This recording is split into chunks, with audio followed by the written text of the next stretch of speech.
countries with the idea that if you protect forests in the tropics, that somehow that's going to balance out and it's going to address climate change. And there's a lot of people that question whether that equation makes any sense.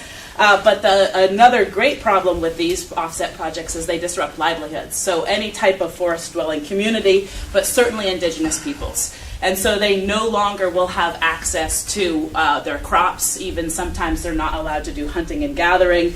They can't build canoes. They can't build houses. Sometimes they were just surviving from small-scale logging. And all of that gets blocked. But the further irony from this, and one thing that people are very upset about, is the road building still continues, the mining still continues, the petroleum extraction still continues, palm plantations are all over the place, but local communities that were trying to use the forest in somewhat sustainable ways are now being blocked. They're being told that they can't have access to those forests.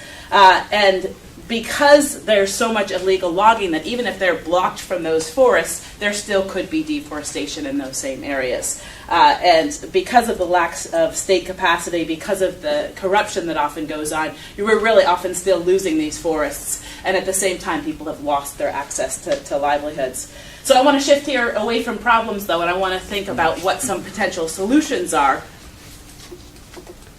And one of the set of organizations that I've been meeting with and interviewing and supporting is a group of Amazonian indigenous federations. And basically what they've said is that titling indigenous land, having secure land rights for indigenous peoples in healthy communities is the most effective barrier to deforestation. And there's been an increasing number of maps that have come out that have shown exactly that. It's not state protected areas. What it is healthy indigenous communities. You should not do the offsets. They're not asking for offset. They're not asking for the money to come to them through states or through companies. They're asking that forest defenders directly are given incentives to protect forests. So that is certainly an example of where there has been an increasing recognition of healthy communities, healthy economies, is what actually protects things ecologically and socially. And so what I would suggest is that we need to shift the debates. We need to look for solutions that are actually viable to communities, that are coming from communities, that we move away from these large-scale corporate models, which are, of course, exploitative. They're not solving climate problems. They're creating climate problems. And look for viable community-based options. And I will. Thank you very much.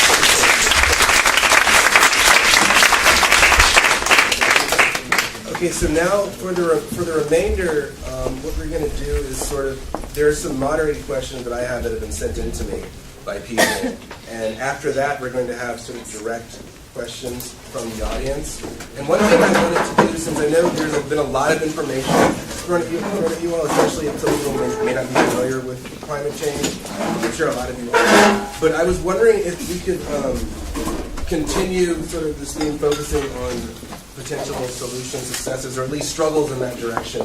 And if we could go around again, and if each of you all could sort of identify something related to Virginia, a successful action or activity or current engagement that you're involved with, and maybe one of the bigger challenges that you have found in the work that you do as well, just to try to sort of bring it back to Virginia. And I really appreciate the global perspective, because that's really invaluable, and I hope that continues to be a theme this evening. But so again, I want to just sort of go through and have, and those of you, some of you may have touched on these things, but again, it was so much information there, and I just want people to sort of hear this again. So if you could talk about any activities, initiatives, campaigns that you've been part of in Virginia or in direct relationship to Virginia that have shown some successes, and if you could think of any kind of, some of the major challenges that you're really facing right now in terms of current obstacles that you'd really like to think differently about or find new ways to approach, or just share in terms of what it looks like on the ground to be involved with climate justice actions and initiatives. And if you want to, you can use that. Do people think, I'm trying to see if we want one at a time or if it's more conversational. Another thing I left out is if any of you all have questions on each other's, what has just gone down just now, you all can ask that now, and then we can move into the giving examples of work that you've done related to Virginia that have shown some kind of success, and then identify one kind of major challenge that you're really focused on. So, do any of you all have any questions for one another? I do, sure. Should I start? I had a question for you, actually. I wanted to hear sorry, first, but I wanted to hear more about what's your experience working with your classmates on this issue? Like, what's their? I just want to hear more about that. So I'm actually president of the Black Student. Should I stand up? And can everyone hear? How's the volume? Can't hear. Is there trouble? Okay, we have some people saying maybe a little bit louder. Maybe Stand up. Okay, let's stand up. So I'm actually president of the Black Student Alliance at my school, and one thing that I've found is the majority of minority students, at least within VSA, don't really talk about environmental issues. It's more focused on social justice issues and campus diversity and inclusivity and stuff like that. So I feel like there's a real lack of environmental conversations within minority communities, especially on my campus. And I'll just start. I think one thing that the majority of us, or maybe all of us, can agree on is one important aspect of climate justice is like advocacy and getting people to know that these things are existing and like giving them the information and stuff. So I think coming from my research standpoint, I would think something that we can do to move forward is to sort of have this information like packaged and neatly like given to the public if they would want to see it. I think it's definitely important that these parents who decide where their schools go, where their students go to school, have this information. Because some of the schools in Richmond, I mean, they were in like the top 3rd percentile of worst schools in the nation, which is ridiculous to me. And I think that it's something definitely needs to be done. And you know, having information like if your daughter attends this school's within a mile of a power plant or something. That's definitely beneficial, and I think it can help them in seeing how they can sort of combat like health effects that are associated with that.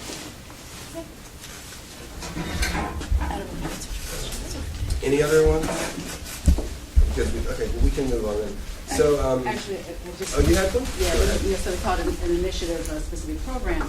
But as I said, part of what we do in our NRDC is do advocacy around the Clean Power program, the Clean Power Plan, excuse me. And one of the huge pillars, the 2 pillars of that, as a way of us getting carbon pollution down, again, is energy efficiency and renewable energy, making sure that we increase those a lot. And each state under the Clean Power Plan will have to come up with a plan to show how they're going to comply with the regulation.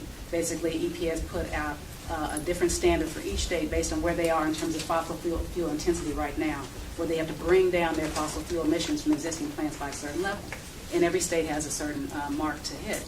In Virginia, although they have a lot of potential to do a lot more with renewable energy and energy efficiency, we find that Virginia, however, is consistently one of the lowest performers in the country on energy efficiency.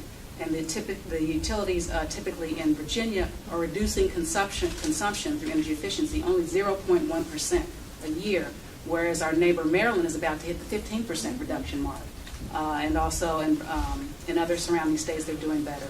So, and also the main utility, Dominion, who I know you all are very familiar with in Virginia, they have ranked dead last among regulated utilities with respect to their energy efficiency efforts. So that's something that we want to continue to have more advocacy around. Education, getting the right facts, again, is something that helps people to understand and then to go to their state regulators, their state lawmakers, and advocate for this to be a really, really strong part of the compliance plan. And I think that pretty much leads into where we're going in terms of talking about some of the actual initiatives and efforts and successful activities that you've been involved with that are related to Virginia as well as challenges. Did you have anything else to say about that particular thing? Question for me? Yeah.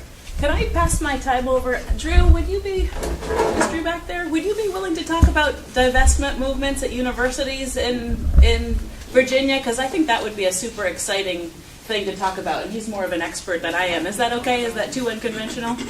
Sure, I'm done with that. A big thing going on in the campus university world is divestment, or the act of getting a university's endowment to withdraw its investments from the fossil fuel industry as a way of weakening their financial control, but really just kind of starting a dialogue about where we put our money and what we want to see. So, for instance, right now, the University of Mary Washington has about 20 students that have been sitting in their president's office for the past 13 days, demanding they divest after their board of visitors basically listened to them give a presentation and then read a prepared statement saying, thanks for the presentation, we're not going to divest, thanks for your time, and hasn't really communicated with them since. So they chose to enter a active nonviolent civil disobedience and are going strong. So I would also urge you to support them because I know their morale is definitely is hard to come by on day 13 of a tile floor in a president's office. But how many students? How many students? So they have about 20 consistently. They've had over 150 come through and join for at least one point. Also from 8 to 9 universities across the state have come in to show support as well. But yeah, give them a phone call or a shout out. I know day 13 is really hurting them, especially as it continues to get nicer and nicer outside. So I just piggyback on what he said because I'm an alum at Mary Washington, so I went up to see them Saturday, and they are going strong. And I do have a handout here so that you can sign their petition. So you can all do that. That's easy to do. If you want to see their video, look into my eyes. It's the most amazing, fantastic 1-minute video. And also, I can make my divestment. And I figured out how to do that. So if anyone else is a Mary Washington graduate, see me. And if you want to know how to do the petition, I've got some handouts for you. Cool.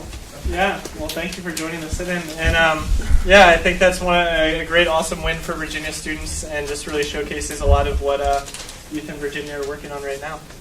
Thanks. Virginia, but what I want to say is I think just even having this conversation is a success. And so, again, you can't hear me?